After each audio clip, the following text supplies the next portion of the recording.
की विशेषता। नगर समय के साथ बनते बिगड़ते रहे हैं। वह अनेक अवस्थाओं से गुजरे हैं। उनके रूप बनावट में भिन्नता मिलने का कारण उन शक्तियों का प्रभाव है जो समय विशेष पर प्रभाव डालती रही है। हम नगर में पाए जाने वाले स्मारकों द्वारा ये जानने का प्रयास करते हैं कि उस समय सभ्यता का रूप कैसा होगा, लेकिन ये स्मारक ही सभ्यता का पता लगाने के लिए पर्याप्त नहीं है, क्योंकि नगर एक सरल पूजा स्थल या कला वस्तुओं का संग्रह मात्र ही नहीं है। अंत यदि हमें सभ्यता का पता लगाना ही है तो हमें उस समय के प्रशासनों पर ध्यान न देकर नगरवासियों के कार्यकलापों पर ध्यान देना चाहिए। गेलियन का कहना है, नगर का अभिप्राय उन सब लोगों से है जो उसमें बसते हैं। ये मकानों का विस्तृत संग्रह है जिनमें लोग रहते हैं, दुकानें हैं जिनमें वह काम करते हैं, सड़कें जिन पे वे आते जाते हैं, वह स्थान हैं जिन पर वह व्यापार आदि कार्य करते हैं। नगर परिवर्तनशील संस्कृति एवं सभ्यता के प्रतीक कहे जा सकते हैं। नगरों का वर्तमान रूप एक लंबा इतिहास का परिणाम है। प्राचीन काल से लेकर आज तक नगरों ने अपने सामाजिक व आर्थिक ढांचे में अनेक परिवर्तन किए हैं। इन परिवर्तनों ने उनकी स्थिति, प्रारूप, आकार व विकास की गति को प्रभावित किया है। प्राचीन काल के नगर नदी घाटी के नगर कहे जा सकते हैं, जो इस बात का प्रमाण है कि जहां पर नदियों के किनारे बाढ़ से सुरक्षित स्थल मौजूद थे, वहां पर नगरों का जन्म हुआ। इन स्थलों पर अनेक सुविधाओं उपलब्ध थी, जैसे पीने के पानी की सुविधा, यातायात सुविधा तथा नदी द्वारा समीपवर्ती क्षेत्र को उपजाऊ मिट्टी व खेती के लिए पानी प्रदान करना। इस प्रकार नदी घाटियों में भोजन, पानी व यातायात की सुविधाएं उपलब्ध होने के कारण नगरों के विकास को बल मिला। नगर खनन, संग्रह व वितरण तथा नदी परिवहन के केंद्र बन गए। इनका आर्थिक आधार मजबूत था, क्योंकि कृषक समुदाय आर्थिक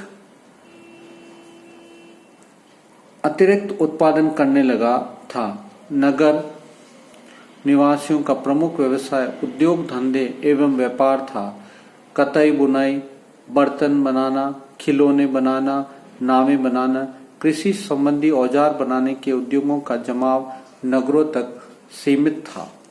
प्राचीन काल में अनेक ऐसे सुव्यवस्थित नगरों का निर्माण हुआ जो उस समय की विकसित संस्कृति का परिचय देते हैं। नगरों को योजना के अनुसार बसाया जाता था।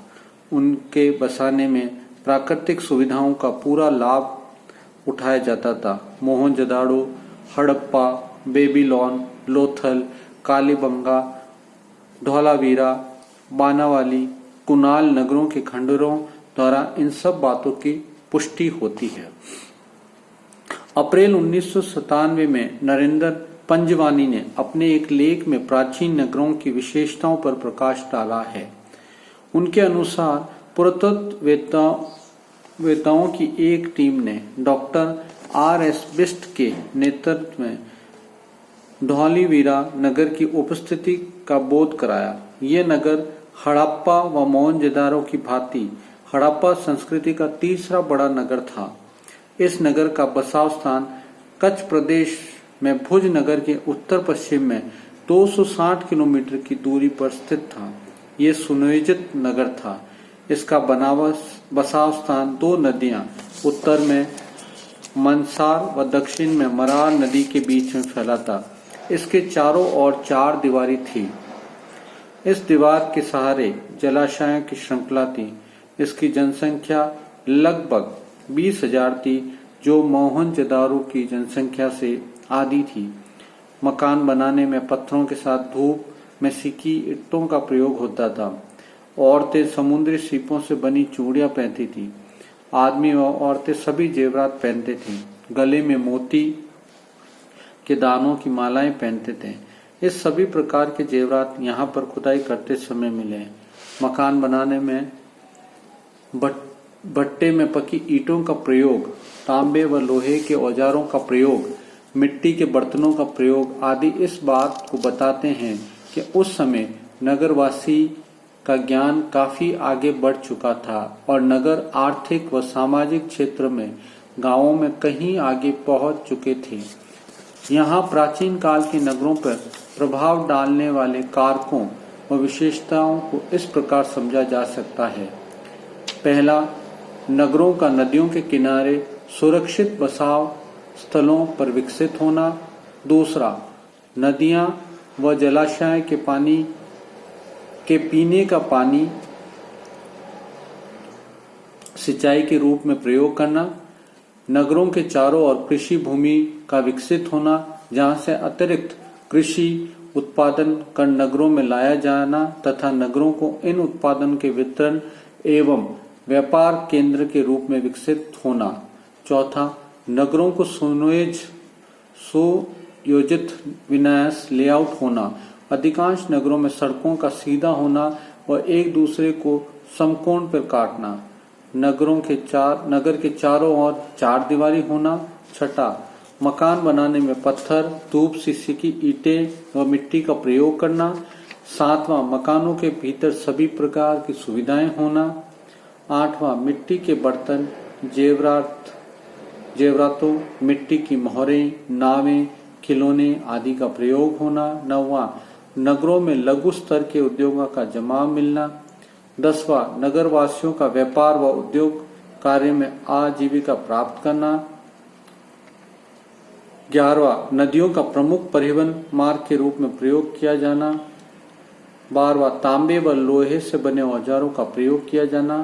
13वां, सभी सीपों व मोतियों का प्रयोग जेवरात बनाने में किया जाना। प्री वैदिक पीरियड, पूर्व वैदिक काल। इस अवधि में नगरों का और विकसित रूप देखने में आया। नगरों की स्थापना पर भौगोलिक बातों के साथ साथ सामरिक व धार्मिक बातों का भी प्रभाव पड़ा। अनेक नगर धार्मिक गतिविधियों के केंद्र बन गए। कई नगरें सुरक्षा के कारणों से स्थलों पर बसे, जहां से वह अपने समीपवर्ती क्षेत्र व नगरों के लोगों की बाहरी आक्रमण से सुरक्षा कर सके। ऐसे नगरों में दुर्गों का विकास हुआ तथा उनकी चार दीवारी भी बनाई गई। नगरों में व्यापारिक गतिविधियों का काफी विकास हुआ। उनमें व्यापारिक संस्थानों ने अपने लिए अलग स्थान बना लिया। नगर विकास हुआ। नगर राजनीतिक गतिविधियों का केंद्र बन गया। धीरे धीरे इन गतिविधियों ने नए नए नगरों को जन्म दिया। नगरों में स्थित बाजार के साथ साथ राजनीतिक गतिविधियों के केंद्र बन गए। नगरों की बनावट में अनेक परिवर्तन देखने में आए। यहाँ पे मकानों के आगे खुला स्थान रखा जाता था। सार्वजनिक इमारतें तथा लोगों और वाहनों के आने जाने के लिए सड़कों का निर्माण हुआ। मकानों में एकांतता पे ध्यान दिया जाने लगा। मकान के बाहरी हिस्से में दुकान व मेहमानों के बैठने का स्थान होता था। थिएटर व व्यायामशाला की सुविधाएं नगरों में विकसित हो गई। समुद्र तट पर स्थित नगरों ने दूसरे देशों से व्यापार करना शुरू कर दिया। इस तरह नगर विदेशी संस्कृति व सभ्यता से भी अपना संबंध स्थापित करने लगे थे। मध्यकाल, इस युग में नगर उपयुक्त बातों के साथ साथ शिक्षा के केंद्र बन गए। सड़कों का निर्माण, व्यापारिक संघों की स्थापना, दस्तकारी वस्तुओं का निर्माण, प्रशासकीय कार्यों का विकास आदि बातों ने नगरों के ढांचे में भारी परिवर्तन किया। अनेक नए नगरों का जन्म हुआ व किसी एक कार्य में अपनी महत्व स्वीकार करने लगे। उनके आकार में भी धीरे धीरे वृद्धि होने लगी। भारत के जयपुर, उदयपुर, आगरा नगरों को इसी श्रेणी में रखा जा सकता है। वर्तमान काल, मॉडर्न पीरियड। वर्तमान काल के नगर औद्योगिक सभ्यता के विकास की देन है। इस सभ्यता का जन्म नगरीय बस्तियों के जन्म व विकास में सहायक हुआ। इसने नगरों के आकार और रूप पर भारी प्रभाव डाला। अनेक नगर बड़े बड़े उद्योगों की गतिविधि के केंद्र बन गए। उद्योगों ने अपना इतना अधिक प्रभुत्व स्थापित कर लिया कि यदि उद्योग का पतन हो जाता है तो उस नगर का अस्तित्व भी संदिग्ध हो जाता है। उद्योगों न रहने वाले लोगों की आर्थिक व सामाजिक दशा पर गहरा प्रभाव डाला। संसार के बड़े बड़े औद्योगिक नगर उसकी सभ्यता, आर्थिक सभ्यता का प्रतीक बन गए।